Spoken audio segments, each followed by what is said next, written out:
You know, I get excited for just about every podcast that I do, and I'm very excited today. I was walking around the house this morning and I was a little nervous, actually. How are you, Peter? I'm doing well. I'm doing well. Hello, boys and girls. So your Uncle Steve and I were just discussing my what I've been doing the last couple of years, which is fronting a Alcatraz tribute band called Sing Sing. That's each sing ending with two G's. And we got to talking about one of the first bands I saw as a youngster, one of the first concerts I went to on my own, which was New England, which is a band that I think you're familiar with, Steve. I saw them in 1979 when I was 14 or 15 years Are old. you serious? Yeah, and they played with a band called the Raz, and of course, for those of you who aren't familiar, New England was a band from I believe they were from the Midwest. Judd Hirsch of Taxi fame was in the band, outstanding band, and a Okay, couple of that's the really members ended up in this band. Well, let me explain what happened. So, New England played in DC with this band called the Raz. Now, some of you may have heard of the Raz as a band that Tommy Keene was playing with originally, and Ted Nicely was also in the band. Ted Nicely has gone on to produce some fantastic records by the Fugazis, for example. Um, they also had a member named Al Catt, and at a certain point, the band split up, and they were performing as the Raz, and of course as Al Catt's Raz, and they ended up joining with a couple of the guys from New England to form Alcatraz. And Steve, I gotta show you one of the cease and desist letters that I got from Cracker's Bonnet. I should say the estate of Graham Cracker's Bonnet, but that's a story for another okay. I time. was not ready for a bit to start the whole thing, but that was good. I don't even know if you know this, but the drummer of New England's name was Hirsch Gardner.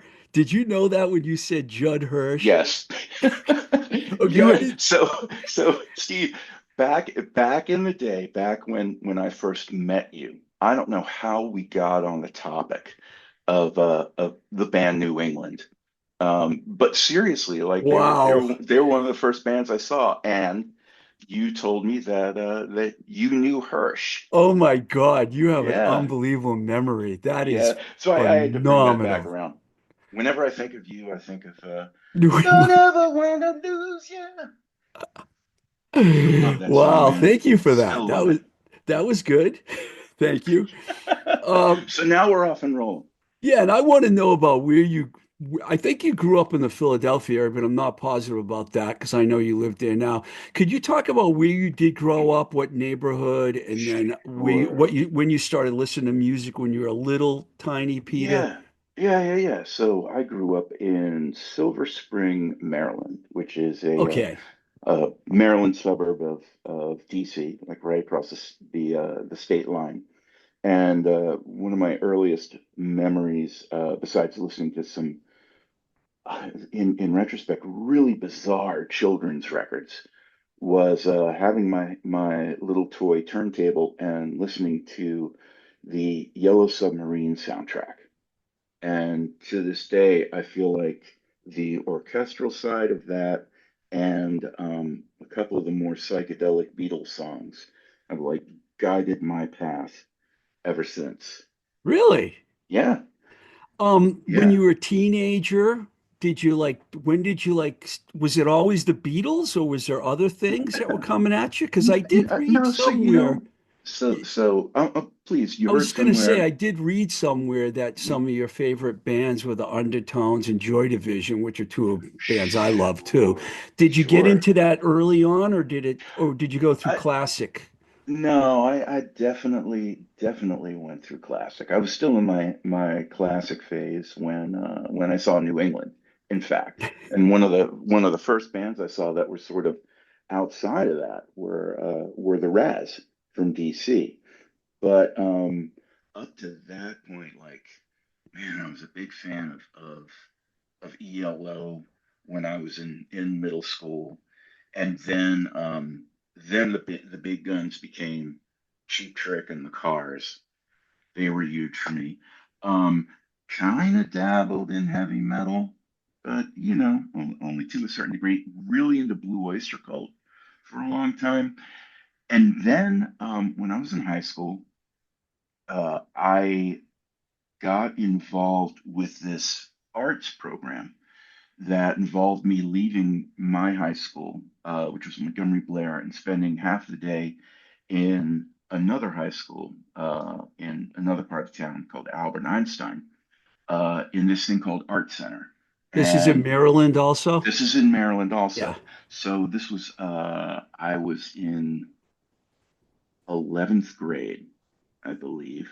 Yeah, I was in 11th grade, and I started going to this program, and I met some guys there who were listening to, like, right there in the studio. They had a boombox playing, and they were listening to Joy Division. They were listening to Dead Kennedys, all this stuff I had never heard before up to that point. And that's where things started to change. I remember the first time I heard Joy Division, absolutely hated it.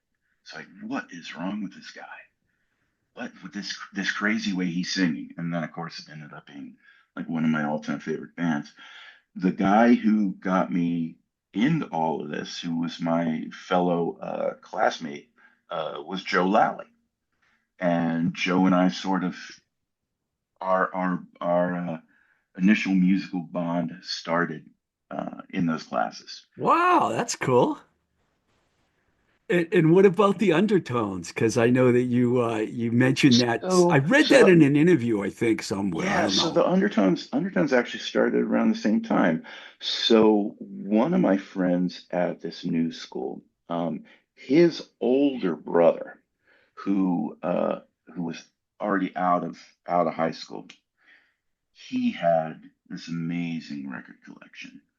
And he was one of these guys who was like, you kids, you don't know what to listen to. You need to sit down and listen to this. And one of the things that he was listening to was the undertones.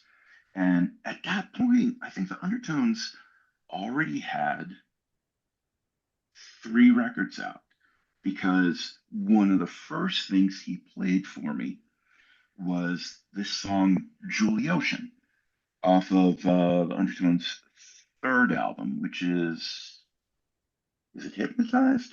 You, I think it might you're be. gonna make me go to Wikipedia. Yeah, I'm actually embarrassed and I'm forgetting. Yeah, it was Hypnotized. It was Hypnotized. And once again, like my first exposure to this, I was like, what the hell is this? What is it with the way this guy is singing? Like, I am not into this at all. And of course, within like a few weeks, it was becoming like one of my favorite bands. I absolutely love the Undertones. Um, Fergal Sharkey. yeah, yeah.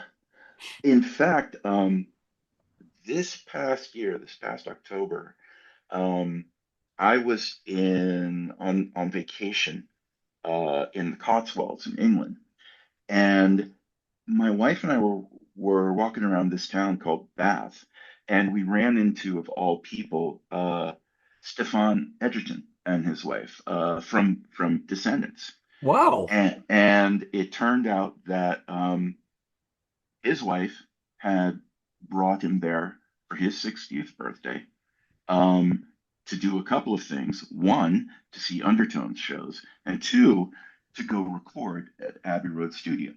Wow. My wife had brought me over there for my 60th birthday to see an Undertones show. And we were both going to the same show. And Stefan actually knows these guys. And I was thrilled to be able to meet them after the show and spend some time talking with them. That was a surreal experience No Fergal because though, right? no, Yeah. but the guys who wrote the the songs that like I was listening to as a teenager and thinking, I don't know who these guys are, but they seem to be like having the same experience as I have with girls and confusion and just being like goofy kids. this this band was like speaking to me in a way that no other band did, and to be able to meet these guys who were wonderful, wonderful guys and talk with them about that was it's something I'll never forget. You know, Teenage Kicks is one of the all-time greatest songs ever. I don't Yeah. know anyone that could possibly not put that in their top 10 Oh punk yeah. at least songs of all Yeah. time.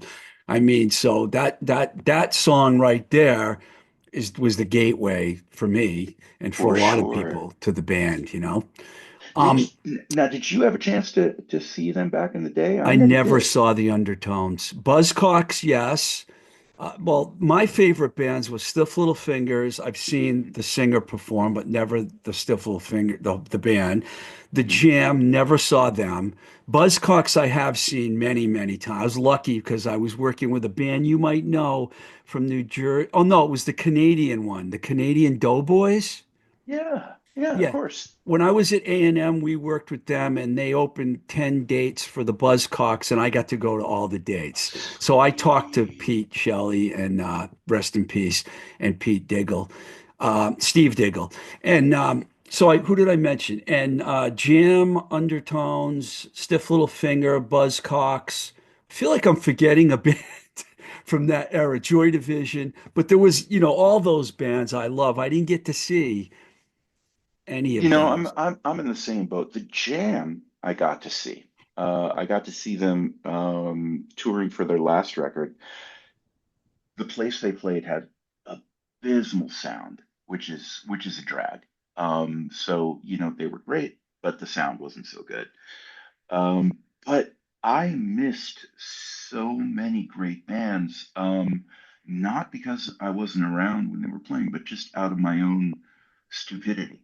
Like, I remember going to see The Damned at the 9:30 Club, Wow. but I wasn't there to see The Damned. Maybe I was there to see Scream. Who knows? Maybe it was a show with Dag Nasty. I don't even remember. And I was going there to see them back before I was in the band. Yeah. But back then, like I was like, oh, I don't know who these guys are. Some English band. I don't know, damned exploited, whatever. We didn't think any of What an those, idiot. yeah, we didn't think those bands were going to become big back then. I was in college radio around, I started in 81, and we didn't think those bands were going to ever be famous. We were just psyched because we were playing alternative bands that no one else would Sure, play at college radio.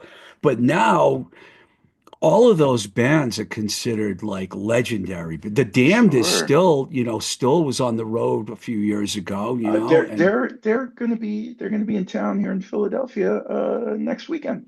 less members, less original members, but still Well, touring. oddly enough, so they are touring with I believe Paul Gray is playing bass. Rats Gavies is playing drums. Captain Sensible, guitar. Of course, they have Dave Anian. So it's a real early lineup. And I saw this lineup play a year or so ago up in Connecticut, and it was one of the best, most joyous shows I've ever seen. Did you And see them when the Darts opened for them by any chance? no, the Dictators opened for them, Dictators. Okay. who I had never seen before, and they were, oh God, it was so good. It was so good. Um, what's the guitar player's name? Um, I can't believe I'm blanking on it. Uh, Uh, he has such an amazing leer, and like I was just watching him checking out every girl in the audience, just like, "Mm, yeah, mm." It's like this guy's amazing, Brian absolutely James? amazing. No, no, for the Dictators. Oh, the Dictator. Oh, Ross the Boss?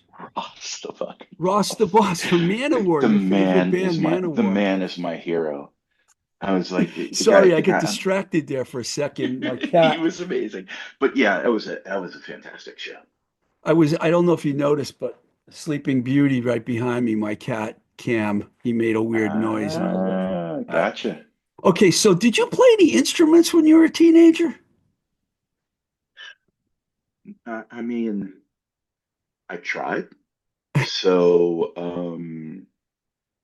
at the time that not when I was did I start when I was a teenager? Probably, yeah, maybe it was I by imagine you play 19. guitar, right? No, You no, no, no, don't. no. So I picked up a bass um because some friends of mine were in a band called Pro Tem, and they lost their bass player, and they were like, "Hey, do you want to join?" And I'm like, well, "Sure, I can't really play bass." And they were like, "We don't care." So I started playing bass with them. Um, I just never got good with it. I mean, I'm not the worst bass player in the world, but I'm pretty damn bad. And I haven't played it in years, but even then when I was like playing all the time and practicing and like trying to get these things down and trying to write songs, It's not an man, easy I instrument. still I really suck at it though. I mean, just awful, I think I awful. admire bass players more than I admire anyone because I played bass for a little while and it's not an easy instrument to play. I mean, you really the And then you see the guys who play it, and it's like they make it look so easy, yeah, you know? a guy like Doug, who's so small. I never looked at his hands. I don't know how big they are, but I imagine he probably has pretty big hands to play bass the way he plays. And quick hands, Yeah. quick hands. I mean, yeah, the guy is amazing. Did you have any early bands? Were you in any bands when you were young? I imagine Sure. besides playing bass, you just started singing after that with bands. Yeah, I mean that was like the the obvious like attention getter route. Um, that punk for me when I was in high school was an opportunity to, be a loudmouth with a microphone instead of just a loudmouth. And I saw guys like Ian and especially Henry Rollins. And I was just like, yeah, man, that's what I want to do. I want to bellow into a microphone. And so I did that in a couple of bands that essentially played a lot in our own basements, and maybe did one or two, suburban shows, um, both of which actually Joe Lally played bass for. One was called Lunchbox, and the other was called Pitbull. Uh, and then I went from that to playing bass badly in the band Pro Tem, uh, and then I ended up in Dag Nasty. Um, you and Joe, I didn't know about that. Were you guys like really close friends all for a long time? Yeah, I For mean, people so that are listening that don't know, we're talking about Joe from Joe, Fugazi. yeah, Right. yeah, Joe Lally, yeah. So Joe Lally and I met in this art program in high school, and Joe, Joe wasn't the only person in this class who was listening to more punk and avant-garde and just all this stuff that I wasn't familiar with. But I mean, he was the guy who was sort of the nicest about the fact that I didn't know what any of it was, and wasn't going to be just like, well, you're not part of our group then. He was pretty cool about it, and maybe part of that was because at that time, I was really into Judas Priest, and Joe at that time already knew the guys from the band The Obsessed. Right. And so I think Joe was kind of like, this guy's into Judas Priest. I can work with him. I can sort of guide him into like, I think he sat me down at one point and he was like, "Have you ever heard of Iggy Pop?" I'm like, "No." "Who's that?" He's like, "I want you to listen to a couple records here," and he gave me the Idiot and Funhouse, 5'1". and I What was a like, way to "Yeah, start. yeah, exactly, exactly," and went from there. But yeah, so when I went away to college, my aborted college career was a year at the Pratt Institute in Brooklyn, um, after which I dropped out. Uh, but when I when I was there, Joe and I were in communication, and we talked about, why don't we form a band? And I told him, well, I'm not going to be going to college next year, so when I get back to DC, do you want to do something? He was like, sure. So we started up then, and for a while we had this band called Lunchbox. Then we moved on to another band called Pitbull, and then. The last thing Joe and I did together was before I joined Dag Nasty and before he got involved with Fugazi. We tried to do a band with Bubba Dupree from a DC band Void, and Wow. that was another thing that never got out of the basement. But Joe was playing drums and I was playing bass, and Joe was a decent drummer. I was still not a very good bass player, but I was extremely enthusiastic because I loved the idea of playing with Bubba. And the stuff that Bubba was doing was not like Void. It was more like um, he was already sort of in the glam rock. A little slower. A little, yeah, a little slower. Really, really cool stuff. I wish it could have gotten somewhere, but it wasn't to be. Um, I believe you met Brian Baker when you were working at Tower Records. What Yeah. Tower Records was that, and what do you remember about that meeting? So Tower Records was in Georgetown, and what I remember about the meeting was I had seen Minor Threat quite a few times at that point. I saw them while I was in high school. I saw them in New York a couple of times when I was going to school there. And when Brian came in, what I did was I stifled all of my fanboy instincts and just simply like he approached and asked about where he could find some certain thing, and I just answered his questions and maybe like at the end just said, hey, by the way, I really like everything you've been doing. Been a fan for a while, and kind of left it at that. And that was sort of it. But oddly enough, Brian recalled that meeting when I ended up auditioning for Dag Nasty, which really Audition. I surprised didn't know me. it was an audition. Oh, I can't wait to ask you about that. It's safe to say that I know you said you were doing Lunchbox and the other things, but it's safe to say, and don't take this the wrong way, that you were a fairly unknown guy suddenly stepping into the shoes of one of the top American punk rock singers, a band that was already established. You had Minor Threat, DYS guys together.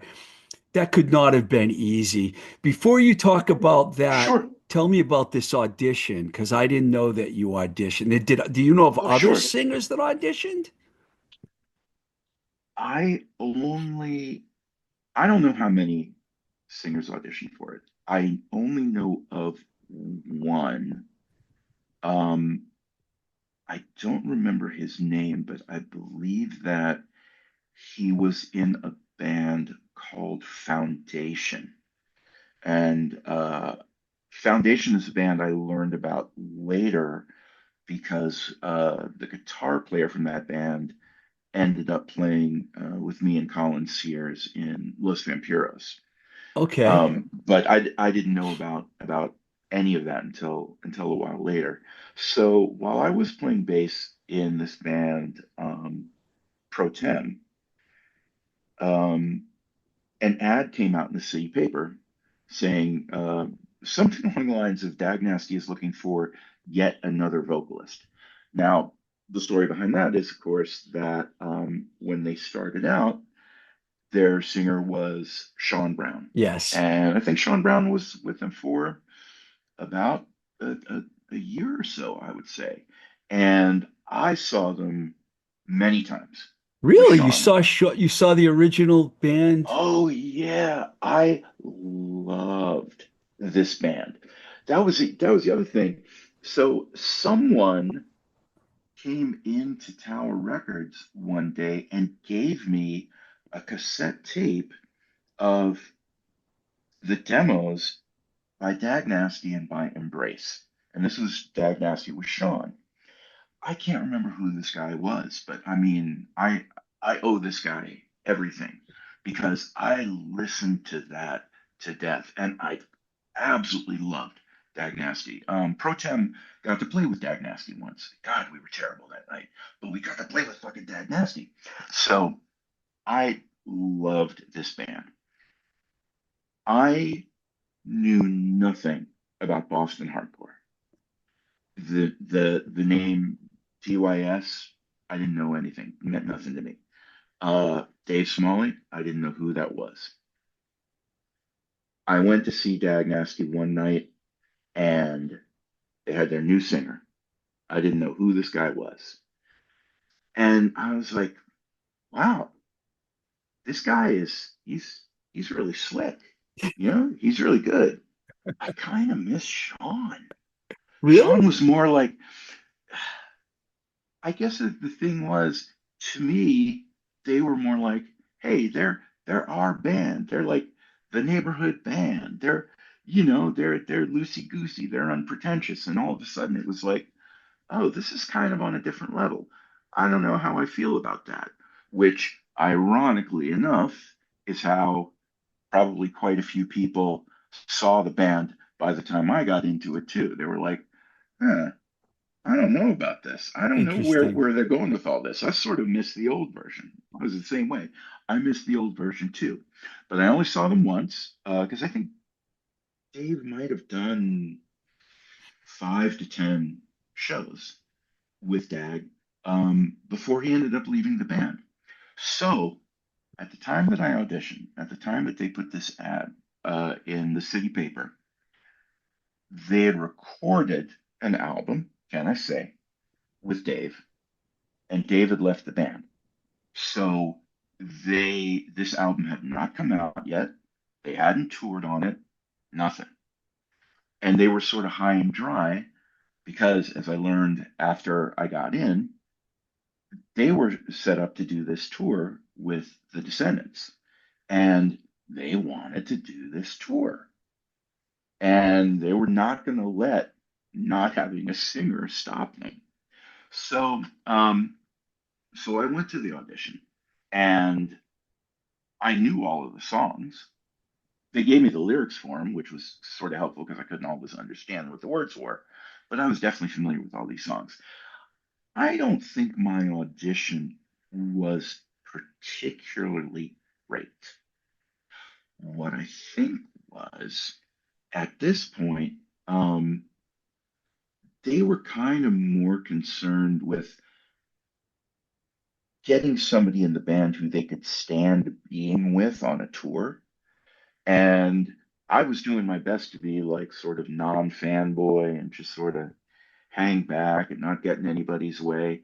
And I think they found that appealing, much more than like my actual ability. I think at a certain point, while we were on tour, Brian explained it to me as um, I was in minor threat. People are coming to see the band with a guitar player in minor threat. You could be a guy jumping around in a chicken suit and it would make no difference.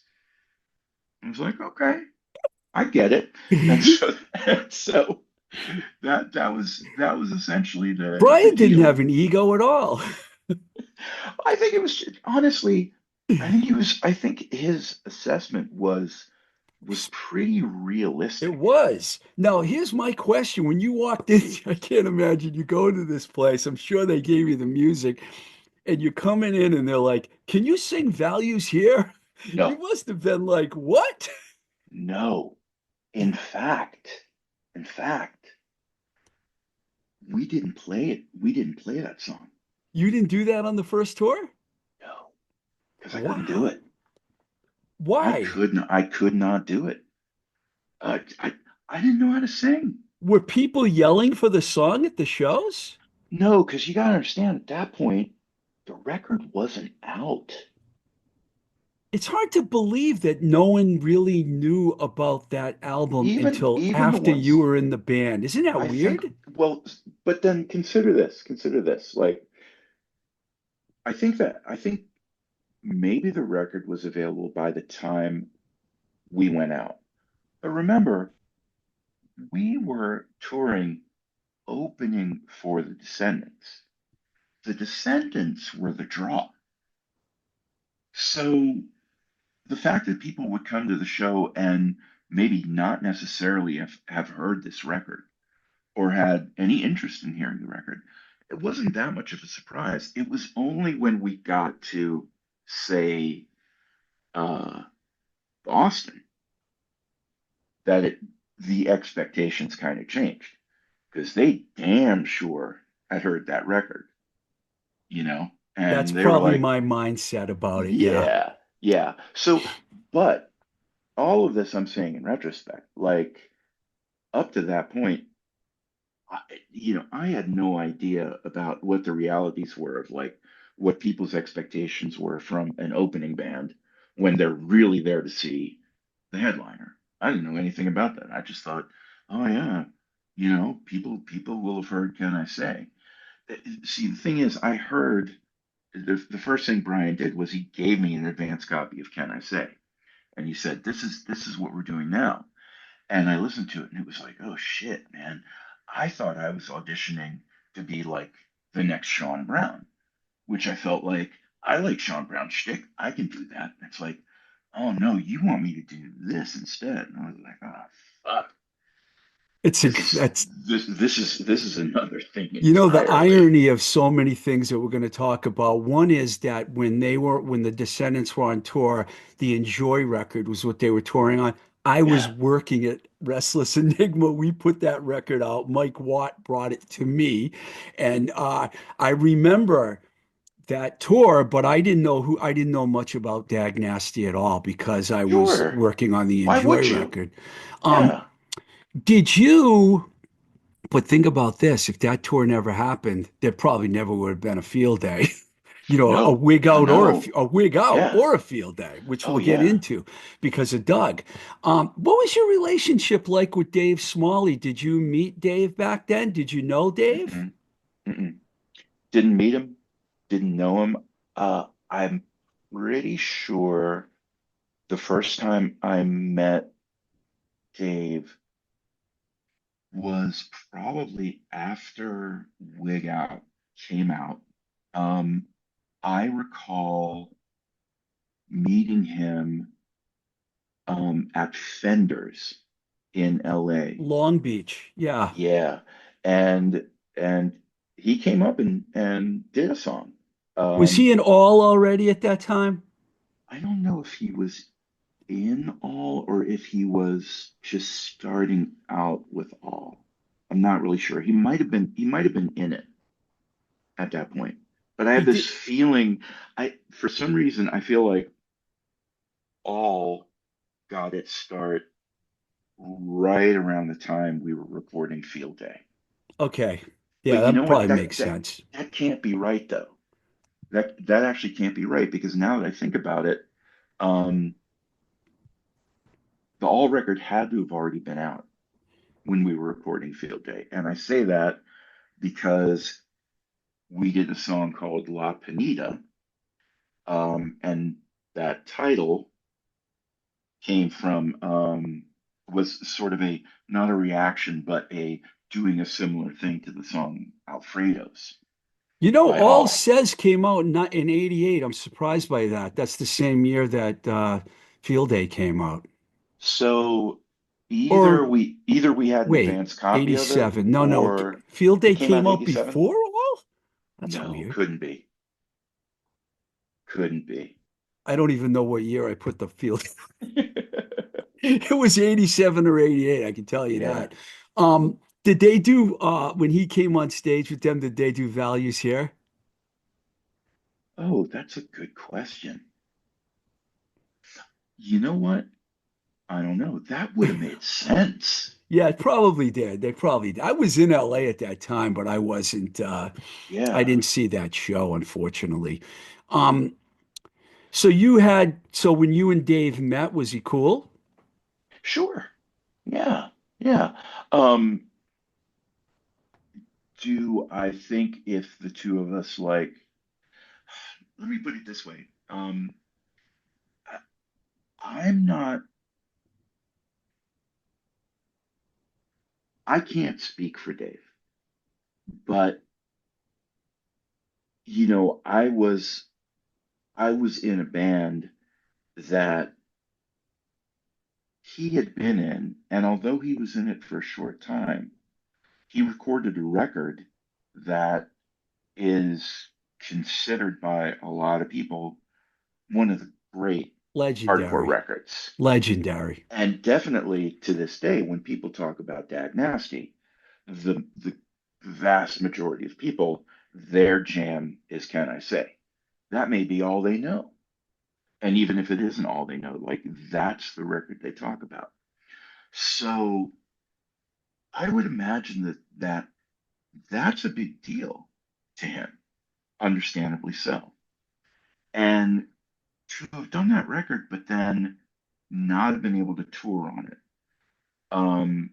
not have to not even have been in the band for that long, and then you got this other guy stepping in. I would imagine it would be hard to listen to what I was doing and not sort of listen to it with a critical ear and say, well, I would have done things differently. For me, on the other hand, I was very, very insecure about what I was doing in this band. I probably would have been really insecure anyway, but to have this in my own mind, this constant expectation of like, Can I Say is a standard that you're supposed to meet. Dave Smalley is the standard you're supposed to meet. Um, there were places where that would definitely be true. There were places where maybe that wasn't true, but I was still carrying it in my head. I think we were kind of all carrying it in our You were heads. put in a Um, very difficult situation. There's no I doubt wouldn't, about well, it. I mean, I wouldn't say I was put in it. I mean, I did agree to do it, Yeah, you did agree, you but know. still, I remember when it was what it was like. People were a little confused. Before I talk about Wig Out at Denkos, which you'll probably be surprised to hear is my favorite Dag Nasty record. That is a Um, surprise, but yeah. I'm sure everyone will be surprised to hear that. But it's not that far apart from the others. Field Day, obviously, I love. How did the Doug thing happen? Because I never thought, I didn't think of asking you that, but then I realized, wait a second, these guys are on tour with the Descendants. Yeah. Next thing you know, Doug is coming into the Dag Nasty, replacing Roger. How did that Mhm. happen? Well, so at the end of when Dag Nasty left the Descendants tour, because Descendants tours were epic length. So we were with them for a couple of months, and then we dropped out. At that point, I think that um, Doug and Brian had been talking about doing a different project, and at least in Brian's head, Dag Nasty was done. So Really? yeah, so we came back to town. Um, we recorded what we thought was going to be, a three-song EP. We did one more show in DC, and then that was it. Band broke up. Brian went to LA. He got together with Doug.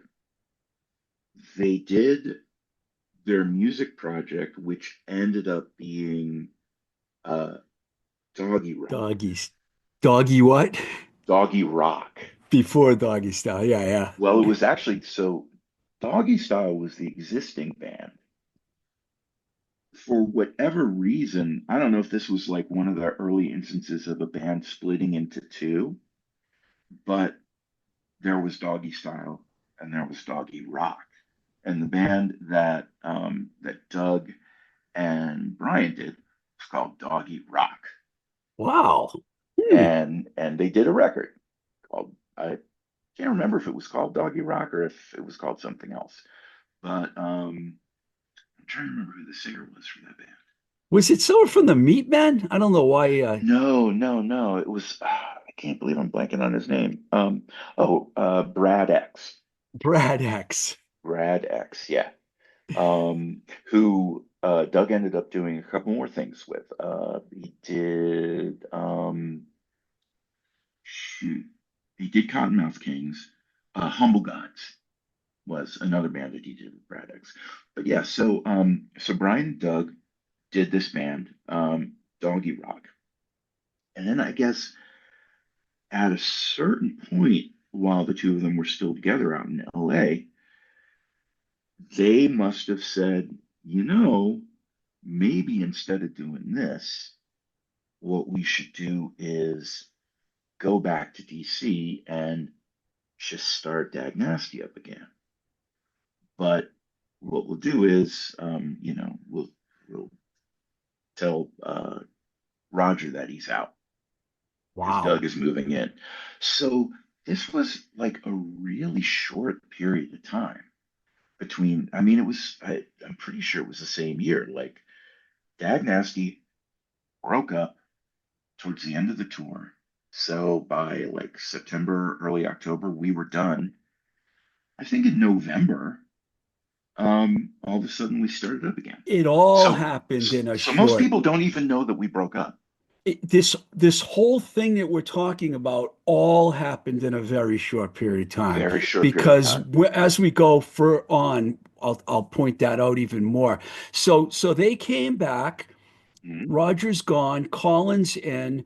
mhm. Talk about how you decided. I know there was a few songs. I think "Fall" and "Safe" were probably already written, right? Those Yeah, two. Fall and Safe were already written.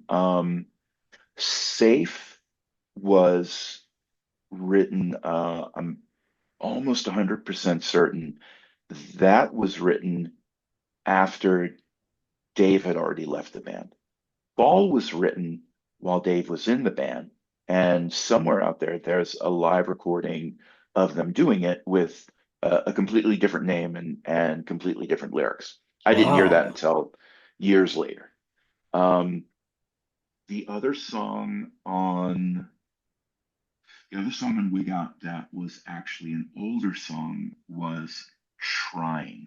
Trying. And yeah, so Trying was done differently initially. And it was in the band as far back as when Sean was in the band. Both Sean and Dave did that song. Now, did Brian write those songs?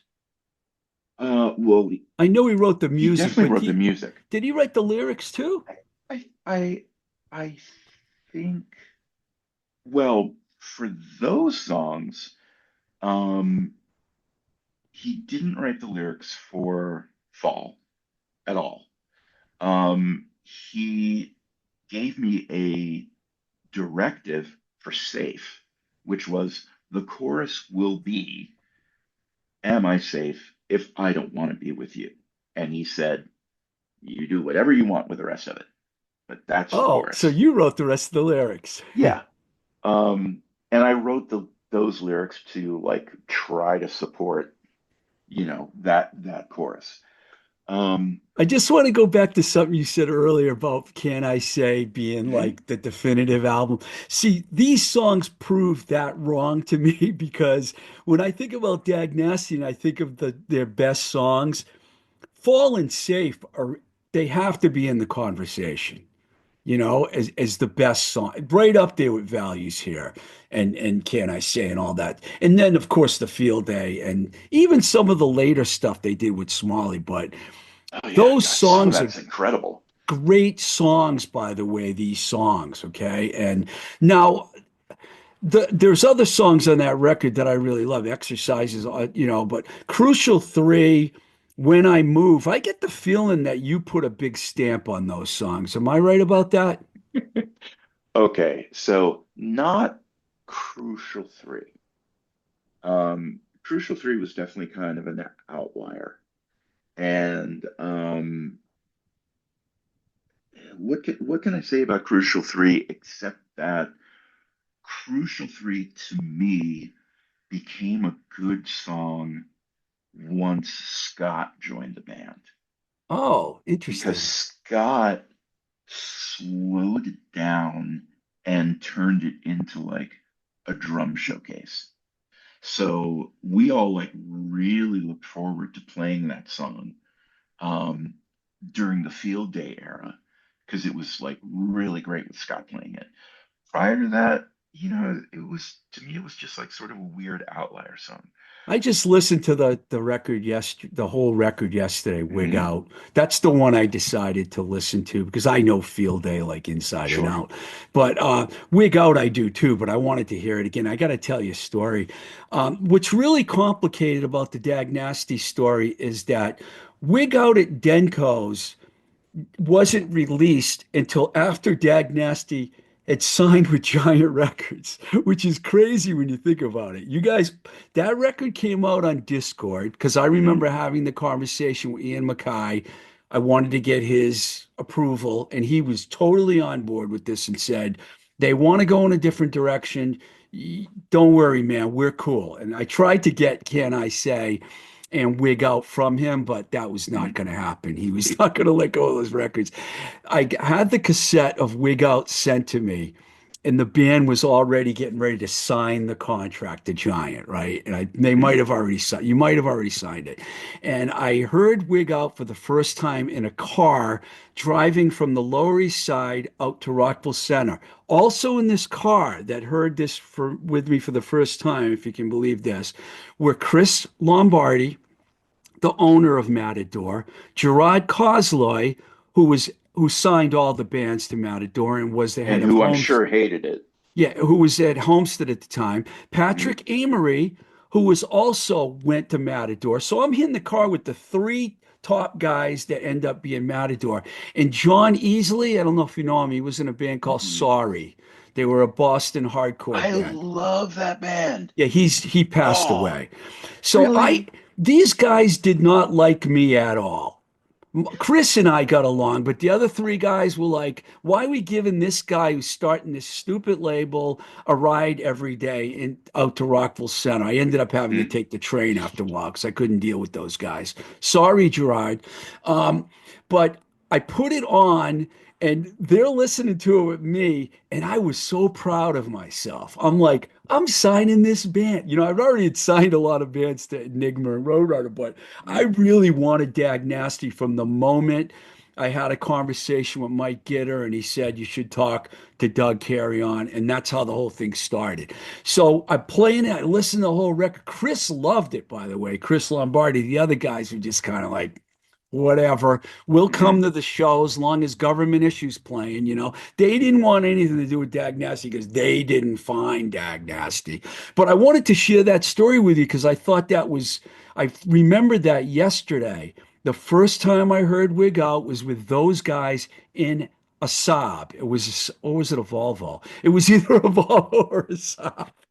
So that must have been kind of weird for you though, because here, like, you're proud of signing this band, but you haven't heard this record. And No, at that point, all you'd heard was Can I Say, right? right. Holy shit. So that Yep. must have been like, is this the same band? The That must name have been power meant a bizarre. lot to me because not only because Brian Baker was in the band, Yeah, but because Doug Carrion was in the Descendants and I'd worked sure. on that Enjoy record. So Yeah. that's Doug and I spoke on the phone every day. Okay. So we put the deal together. It wasn't until I went to California twice and hung out. Oh, by the way, we ate at La Pinita, which you mentioned earlier today. I had Mexican food there with Brian and Doug. How fitting is Hmm. that? That's Um, perfect. I wanted to tell you that story because I thought that was amazing that you guys had signed to Giant and Wig Out hadn't Yeah, come I out didn't yet. know that. I did not realize that. And in fact, that's sort of honestly that's typical of me because I probably when it came to anything business related with a band, I was just like, okay, Yeah, I never really really? talked business Okay. with you. We never talked business at all. I I never have, even talked business with Brian, except when I went to California those 2 times and hung out. I think they lived there together because that was the famous day where we go in the room, and this is before Field Days recorded. We go into the room with the turntable, and Brian puts on the Smiths record, and he goes, "This is what we want to sound like." And I was like, "What?" Completely caught me off guard. But he was yeah, talking about Johnny Marr right. specifically. He Oh wasn't yeah, talking. oh yeah, yeah. Definitely. Doug and Brian were very into the Smiths, which at first I was like, uh-uh. Like I did not like the Smiths at all. And one day we were driving around and of course they were playing the Smiths and one particular song came on and when the guitar solo in this song started, I was like, all right, that's it. I give in. I love them. They're great. Let's do it. Okay, I got to go here next because this is just mind blowing. So, You're Mine. Mhm. Was that the first song you recorded with them?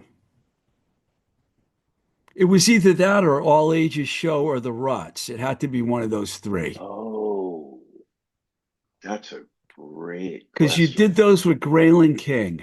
I am sure, I am sure the first one we did was Your Mine. Um, All Ages Show was an older song that had already been recorded once, Yes. when Roger was still in the band. Um, But with Sean, yeah, right? but With no, Sean's. no, no, with me. So at the end of the tour with the Descendants, we recorded 3 songs that stayed unreleased for a long time. All Ages Show, no, 4 songs. All Ages Show, shit, 5 songs. We recorded five Did those songs. come out as extra tracks on they did. They Acoustic. did all of them except I think one of them only appears on the Discord 50 years box Right, set. right. Okay. Yeah, I But remember now. Yeah. we recorded Trying, Safe, Fall, All Ages Show, and an instrumental called Mango. Mango, I have a copy of that. Yeah. Yeah, I forgot Yeah. about that. Sorry, my memory is not Yeah, my perfect. memory's not great either. S- But But when yeah, you your mind would be in probably LA, one of the I first. was kind of more thinking about the recording sessions. Yeah, Now, yeah. how did you guys decide to do Your Mine? How did that even come into play? Okay, so that I actually remember. So your mind came about either during Scott Garrett's audition or shortly after um, Scott joined the band. But I know definitely that your mind developed in the basement of Scott's house in Tacoma Park, Maryland. And by the way, Scott's audition, like Scott was in the band probably 2 songs into the Phenomenal audition. drummer. Yeah, I mean Phenomenal. just amazing. Um, but it developed just out of like a jam. Like Scott started playing the drums and Brian and Doug started playing along with it. And what they were playing was essentially You're Mine. And at that point, in that basement, in the thrill of like, wow, Scott's amazing, we were like, hey, this is a great song. And that's where your mind came from. Uh, Somehow we thought that song was just the bomb. And I think we actually played it live a few times before we recorded it. Maybe. you Don't didn't quote me play on it when that, I but I think saw we you. did. You, I only remember I remember doing it as a sound check in Atlanta when we were playing with Mind Over Four, and then we definitely played it live in Seattle. Yeah, you didn't play it in New York because the only time I ever heard Your Mind played live was by a band called Mallet Head. They covered it. I was at a Really? CBGB hardcore matinee. I helped Uh, these guys get a deal with Frontier Records. It was yeah, the yeah. Stilfen brothers from Gangrene. They're on Right, right, Another right. Wasted Night, the most famous version of the band. And all of a sudden, I'm there in the audience, and Glenn's like, "This is for Steve Ricardo," and there's like hardly anybody there. I'm like, "They're playing a song for me," and they played Your Mind, and I almost like fell over. I couldn't So fucking believe it. I got to know, were they taking the piss with it? Were they playing it for They laughs, or were they love the playing it song. well? That's amazing. Anyone I'd I love to hear know, it. anyone I know that's a hard rock, metal guy like that hears Your Mind and they're like, wow, this band's amazing. What's with that other shit on the record? You know what I mean? It's Yeah, like, and then when I played it for punk rock kids, it was like, what's going on? But I'll yeah. tell you, it was a brilliant idea for us, probably me, I don't want to brag, to put it on blue vinyl and say, we've got this single, it's limited edition blue, and then we released it on black too, because we sold like 10,000 copies of that single. It was like a That's huge, amazing. huge Yeah, thing. But if they didn't like that side, they flipped it over and had all ages show, and I think right. one And two XU. no, No, staring at the Root Boys Staring at the Roof. One two yeah, XU was on the 12-inch of Trouble Trouble Is. Is. Yep, We did some yep. cool things, man. I can't believe people Yeah, didn't. You know, let's talk about Field Day, the album, which was praised by big critics like Robert Christgau and Chuck Eddy. yeah. When those guys wrote about and talked about the band, Chuck Eddy put it in his book, for Christ's sake. I Mhm. was kind of like, wow. We put it out on CD, vinyl, and cassette, and I was very excited, and I didn't care. The only thing I wasn't excited about, and I told you about this, was the artwork. It took me a little getting used to. Sure. You said you didn't have anything to do with that. Mm-mm. Yeah, yeah. I just remember when we got it, it was like, oh, okay. You It know, wasn't I punk didn't. rock. It wasn't punk rock. Now, in retrospect, I actually really like that cover. I think it's kind of cool. In fact, the only thing I don't like about that cover is I think that the font could have been different and maybe should have been the Dag Nasty part should have been larger. But the thing with, the two legs and everything and the picture down the side, I actually think it's kind of cool. And what's funny is I know people who I worked with in later years who are like, hey, I'm on the cover. I'm in that picture. Because a lot of those pictures were from City Gardens. And some of them were from a show in Allentown, Pennsylvania. And so, I'm in that general area now. And people are like, yep, see, that's me. I'm in That's L awesome. and That's I'm in awesome. F, you That's know? awesome. I think it was Brian and Doug that came up with the concept, and then the woman at Dutch East India that was doing the layout laid it all out and Mhm. everything. What do you recall about recording the Field Day record? Ooh, well, um, I recall that it was pretty fun. Um, I recall that at that particular time, I may have been ingesting certain substances in various forms. Uh, because I remember at least one evening where in the evening I sat down in a room with like a, a primitive doctor rhythm, and I was playing around with that. And next thing I knew, the sun was up, and all I'd been doing was sitting there going. Um, but I recall that we really had a good time with it. Like we were all getting along really well. Ideas were flowing, and my only regret, well, not my only regret, but my chief regret with that record is only that we should have let someone else take a hand in mixing the damn thing because I think that the recordings of the songs were great. I think that the performances were great. I'm not in love with all my performances, but at this point, I sort of recognize I couldn't do a better version. And it's a shame that we can't get a hold of the masters and just make it sound as good as it deserves to. But my understanding is they're just gone.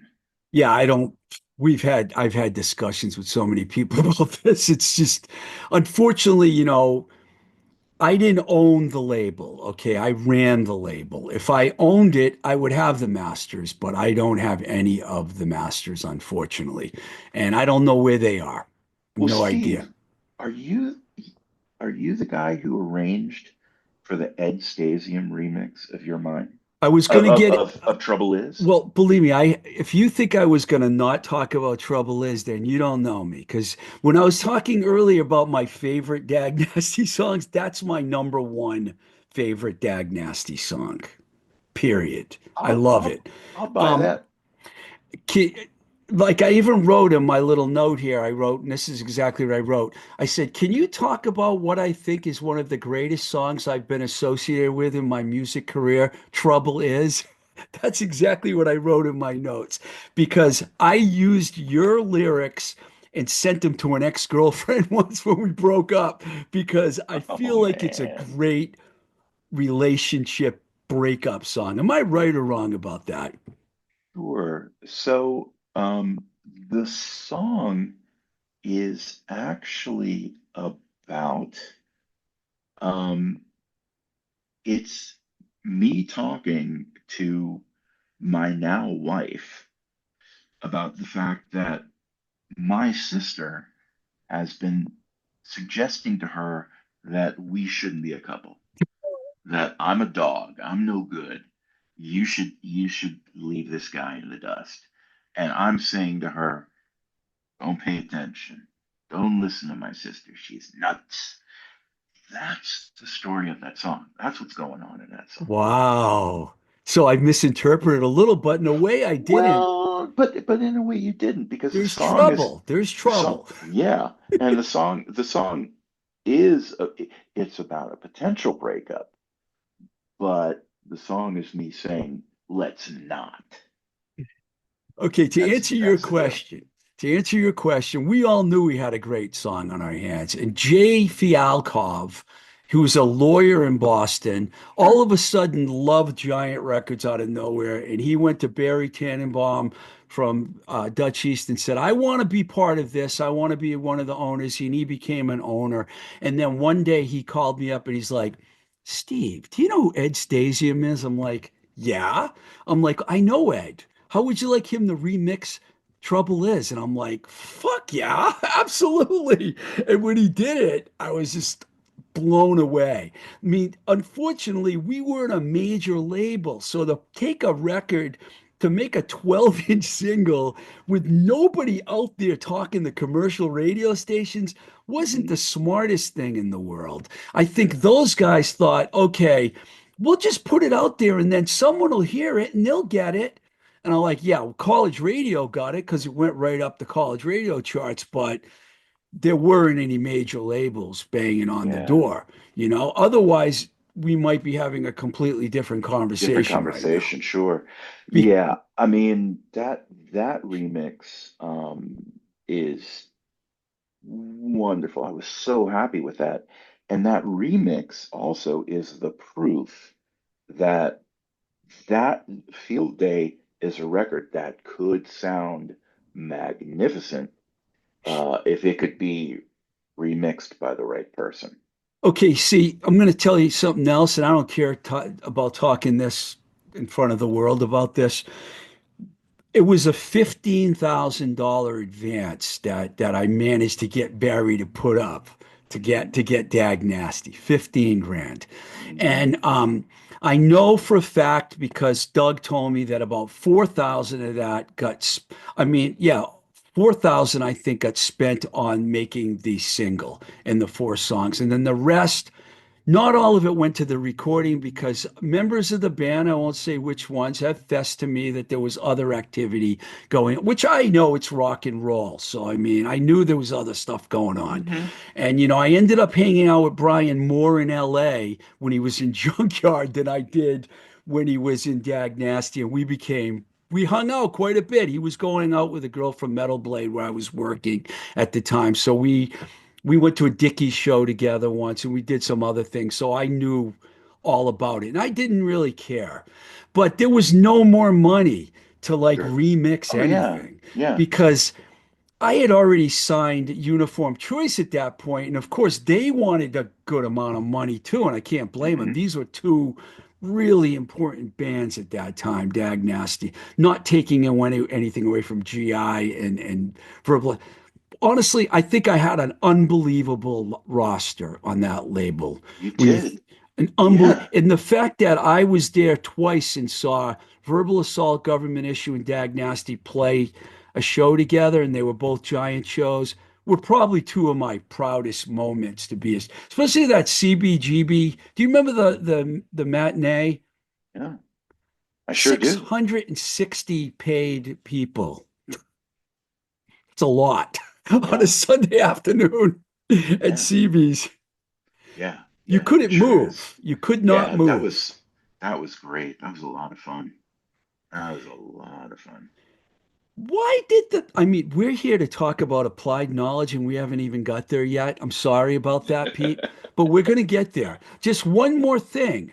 Hmm. When you look back at it now, what do you think about it? Because it took years for people to start telling me I was a genius about being involved with this wreck. I swear to you, for years, no one talked to me about Field Day. Then all of a sudden, labels are calling me and saying, we want to reissue this. We love this. The greatest record. People are writing about it online. It ended up being, and the fact that you can't get it on streaming networks makes Hmm. the record even more popular.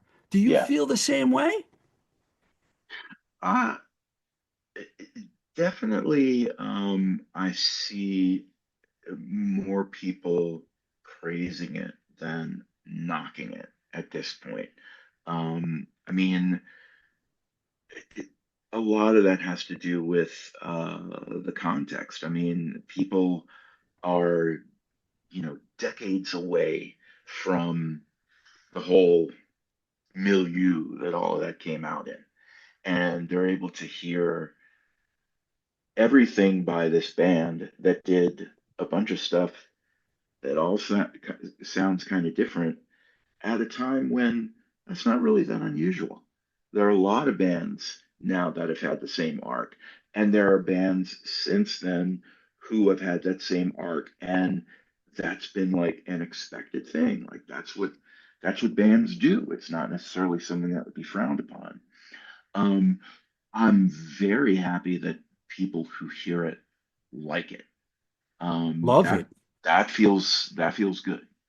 I like And that. I like that a lot. Dear Um, Mrs. Tuma, Matt, there's so many songs on that record that people will mention as their favorite song. I mean, it was sure, a real, it had a little bit of everything, you know? yeah.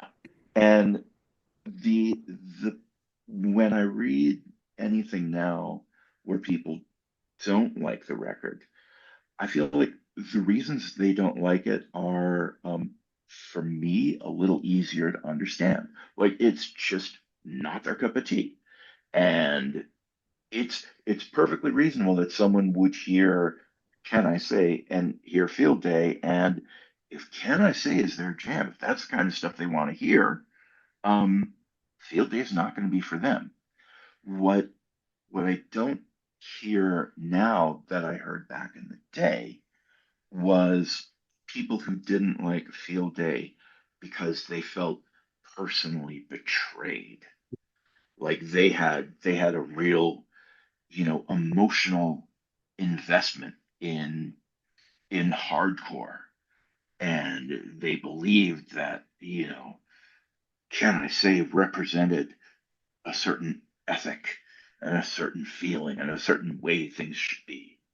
Um, I get it, like if that's where you're at, but for the rest of us, it's like, I mean, sorry, we didn't owe you that.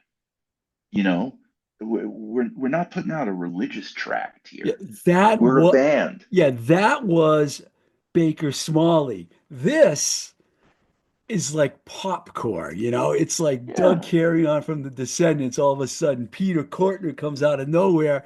It's a different band, but it's really not because if you listen to the guitar for all the records, even mhm, the one on Epitaph and Minority of One, it's the same fucking guitar player, and he's sure, playing the same way. absolutely. And the thing is, you raise a really good point because this is something. It, Going out and doing the band field day was a very good ego adjustment for me. And one of the things I realized is that for good reason, when people think of Dag Nasty, they think of Brian. They think of Brian's guitar. And you're absolutely right. The guitar is the same. He might be trying out new things, but there is a distinctive guitar style that remains the same in all of those records. And not only that, but Dag Nasty, to me at least, is the one thing that Brian does that allows Brian to be Brian. Brian sounds like Brian in that band. So for some people, it's like honestly, it's a little bit like Van Halen. Some people might feel like, if you don't have Diamond Dave, you don't have Diamond Dave. Other people might be like, I'm here for Eddie. It That is a doesn't, the good rest of it point. doesn't matter. That is a And good point you just brought up, and it's yeah, true. yeah. So I went into doing the band field day, sort of thinking, hey, I contributed a lot to this band. A lot of what this band sounds like is me. And that might be true. But as I said, for good reason, for most people out there, what they're really hearing is they're hearing Brian. Brian is the thing that is sort of the magic. The way he plays and the way he writes songs. And you take that away, and it's like, eh, it's cool. It's cool, but it doesn't have quite the same panache, doesn't have the same drawing power, let's say. We're talking about one of the greatest guitar players in American music history. Sure. The guy's amazing. I mean, so how can people not? To me, I think Dag Nasty is the most Brian Baker band of all of Oh, his bands. 100%. Yeah. And I'll be shocked if there isn't another Dag Nasty tour or something in some form. It would shock me. I really wish that you guys would all get together and do something like that, but I'm not going to hold my breath.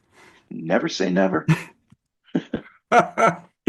All right, we've talked enough about that band, Dag Nasty, and we don't have to talk about Field Day very much unless you want to put it in a wrap it all up and say Well, what the well, field. sure. So doing field day was an absolutely great experience. Part of the reason I was so excited to do it was because for years I've been sort of carrying around this what if feeling about Dag Nasty. And especially when I saw Dag Nasty getting back together and playing these very large shows and everything, I found myself wondering, what would it be like to be in that position? What would it be like to be in Sean's shoes now, playing to these big crowds? Um, that's something I never found out. We did play one big, beautiful, enormous stage for a festival in in Quebec City. But there were maybe like 10, 20 people there. So it was like looking out at this huge festival field, like Wow, I'm just a surprised handful of by people. that. Well, it was early in the day, but even with it being early in the day, I mean, nobody knew who the fuck we were. Because Um, The Field Day record was released on Fringe Records in Canada. That record came out. There's a Canadian pressing, you know that, right? yeah, It does yeah, Euro, and there's a European, well, the German press in English, Canada, and the US. So that band was very popular, that version of the band, and nobody can take that away. So I'm sure. surprised by that. But I That's honestly, how it with worked no out. disrespect to Sean Brown or David Smalley at all, no disrespect. Dave was on the show. Dave and I have known each other for a long time. No disrespect. I would rather see the Field Day lineup or even the Wig Out lineup do a tour. I really Yeah. would. Well, who knows? Maybe one day you will. But I'll I tell like you this Scotty and much. Collins here. I love them both, you know? Or oh, they're both great. They're both great. One of my takeaways from Field Day, which by the way, um, Field Day the band was something that could only survive if we actually made some money while doing it. Because I live on the East Coast, the rest of the band lives on the West Coast. It takes a lot of money for us to be able to get together and actually go out on the road. Yeah, because you didn't get in a van. You flew around the different pockets of the city and did these shows, right? Sure, Yeah. sure. I mean, we would meet in one place and then we'd van from there, you know. But the thing is that it was we knew going into it that we were going to have to try to be less like, oh, we're a band and we do what we want and we want to be creative, and more like actually think about what can we do to actually get people to come out, because if we don't get people to come out, we're not going to be able to continue doing this. We did as best we could, making decisions on the fly, trying to make the best decisions we could.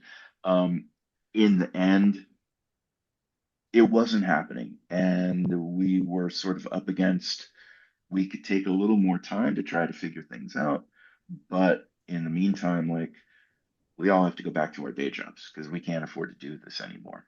And so the band had to stop, and maybe it'll start again at some point. But one of the things I learned from doing it is I got to answer sort of my what if questions about Dag Nasty. And I realized, you know, for as much as I'm sort of, curious about Dag Nasty and what could have been, I was in a lot of ways never really myself in that band. And going out and doing that music again and trying to be, the blonde haired, positive dude, glad handing people and everything, it was like, this is kind of like playing a role a little bit. Yeah. And so now I feel like the music I'm doing now, which doesn't sound very much like Tag Nasty at all, is me being myself.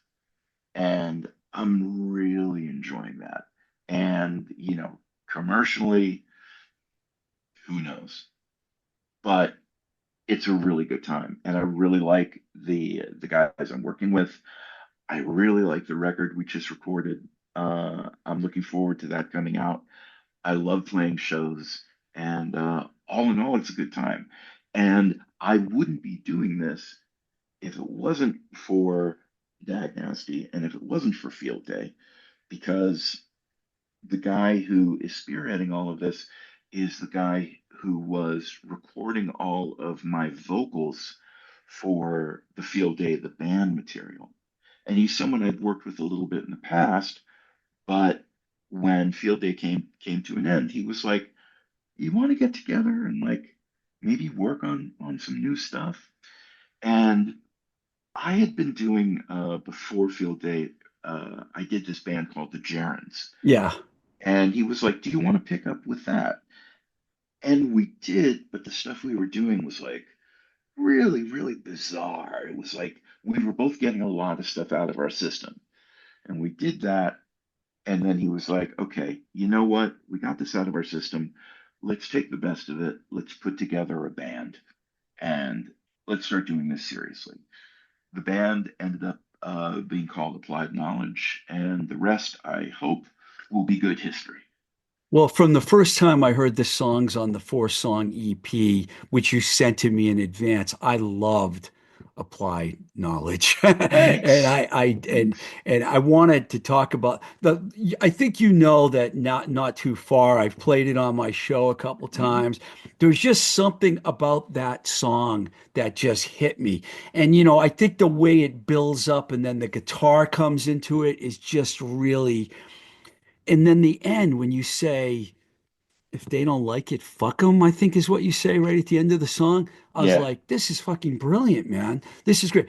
This might sound weird to you, but when I heard that those four songs, and then I went and listened to Trouble Is, I was like, I hear something. They sound alike. And I was thinking, this is really the made me really realize how much you did have to do at Field Day. I know you're saying the bands are nothing alike, but the Dag Nasty Field Day record, your vocals on that, and then this, I hear the similarities. You don't?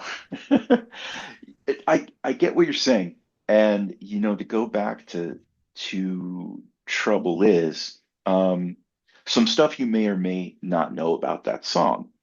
One of the things is that the vocal approach I ended up taking was not the original vocal approach. Originally, I was doing that thing about an octave higher, and I was singing it the same way, the same sort of approach I would have to like Dear Mrs. Tuma. And it was Doug who said, do it again, but just try to whisper it. Wow, really? Yeah. And I was like, Thank you, okay, Doug. I'll give that. Yeah, fuck yeah. Thank you, Doug. I Like love Doug Doug Carrion, by was the way. right We on it. Doug we was haven't right talked on with about that. Doug a lot, but I love Doug, so I just Oh, want to get that out there. Doug, Doug's the best. But Doug's the when I best. heard these songs, I mean, I was just blown away and I love it. Now you've got a full-length album, Half of Everything Else, which I think you told me is coming out on May 10th. Mhm. Earthlink, Lucky, Criswell, three fabulous songs are all available now on Bandcamp, right? They're available on Bandcamp and they're on all your usual streaming platforms too. I always say Bandcamp because I want people to go and throw the band some money. Throw the Ah, band some thanks. money on band. That's why Thanks. Bandcamp's there because everyone else is ripping you off. At least you can Oh, get that's paid. true. At least you Yeah. can get paid on Bandcamp.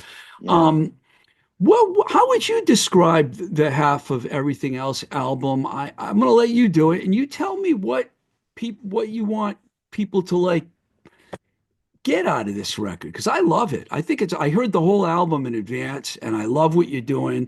It's hard for me to say what kind of a band this is in terms of genres, and I don't really care. That doesn't really matter. It's still got a punk element to it, and the guitar, the rhythm section's great. The guitar plays. Talk about the guys in the band and what you expect people to get out of this, because it's a really good record. Sure. Sure. So, these are all guys who have played with each other in one form or another for quite a while.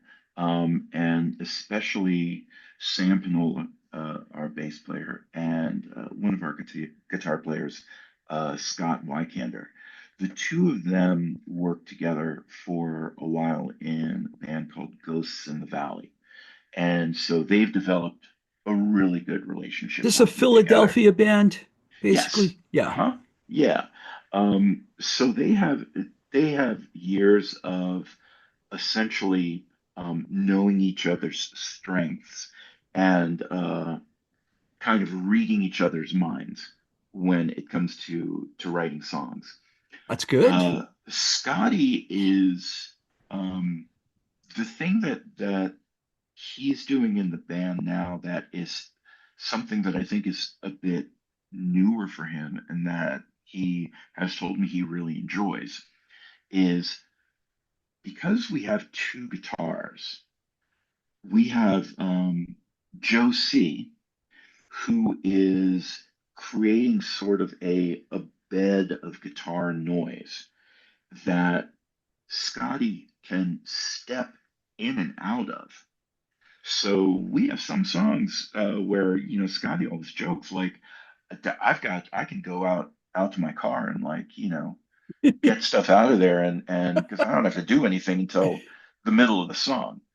you know it gives him an opportunity to play a different role than he played in the past because when he was in Ghost in the Valley he was the sole guitar player and he was the singer. So now he is sort of enjoying, I was going to say being in a specific lane, but it's more like he's developed his own highway and just the rest of us are on it. um, that said, Sam Pinola, the bass player, writes the lion's share of the music. And we pitch in, I would say, directions in terms of actually arranging the songs, but the blueprints are almost entirely Sam's. And it, talking about the genre is kind of tough, and we joke about new genre names like slow mosh and micro prog, but I think what we have is That's good. there's a big bed in Sam of um, I'm just going to say Albini core. That's That's that's good. where that's where a lot Albini of core. yeah, that's where a lot of Sam is coming from. But that said, Sam knows that I am I don't really fit within that at all. And so he's trying to write stuff that deviates by going into whatever the fuck it is that I do. And God knows what that is. But it ends up being uh, something a little bit different. It's You can call it post-punk because you got to cheat and come up with something, and post-punk can mean almost anything you want it to. But That's what they'll end up calling it. definitely for me though, for me it's a chance to get weird. I'll just put it that way. Like I spent ever since I was in Dag Nasty, I sort of felt like, oh, everything I do has to sort of go in that direction. It's got to have an element of that. And finally, I can get back to well, where was I before I was in Dag Nasty? What are the things I was listening to that might have been an influence? And it's like, I don't know, Pere Ubu, maybe. Lou Reed, Devo. I'm coming from more of just be a weirdo, because that's kind of what I am. I wander around the streets mumbling to myself, and then I think, hey, maybe this stuff I'm mumbling is something I ought to write down. And when it comes to what I'm doing with the microphone, I'm still mumbling. I'm not even worried about singing anymore. It's like that ship has sailed, but I'm just going to do what I do naturally. And it's going to be hard not to be associated with Dag Nasty because it was such an important band. It's such an important time in music history. I mean, come on, look at the 80s. That's independent music blossoming. The late Well, independent labels and that's when you could go to the 70s and say that's the great rock period, but the 80s is when independent music blew up. sure. And we were Yeah, in the middle of it, Pete. yeah, that's for sure. Yeah, it was a good time. It was a good time, and I'm really grateful uh, that we're all still around to talk about it, and that yeah, people seem to dig it. I You love know, applied knowledge, and thank you. I think that you've got a whole nother career going on now. Now, my last question for you is, you going to try to get this band out on the road? I mean, is there a plan to do that? Yeah, if at all possible, for sure. I mean, I don't know what it would take for us to get anywhere other than on the East Coast, but we definitely want to start doing that Northeast, Southeast thing. If you do Boston and New York, you're going to all of a sudden get the buzz is going to happen. That's how I look at it, you know. Yeah. Well, Are those good? Are those good DC. music towns, Well, you know, Steve? if we were up here, I'd say if you did New York and DC, then but you're near DC. You'll probably do DC, Philly, Boston, New York, and everyone's going to know who Applied Knowledge is, and then California will be calling. We'll see. We'll definitely give it a try. And I heard New England is like going to get ready to do a reunion tour. So if you want me to Yeah. talk to Hirsch Gardner, maybe we could Yeah. get you. Yeah, tell Judd I said hi. I love his work in Taxi. I love everything he's done since then. If he can get Andy back in the band, it'd be awesome. Andy would be great. Peter, thank you, man, for doing Hey, this. great talking with you, Steve. I really appreciate your asking me to do it. I appreciate you as a human being. You're a fantastic guy, and Well, back at you. I'm on board with you, whatever you do, man. Thank you. All right, Pete. Hey, good talking with you, Steve.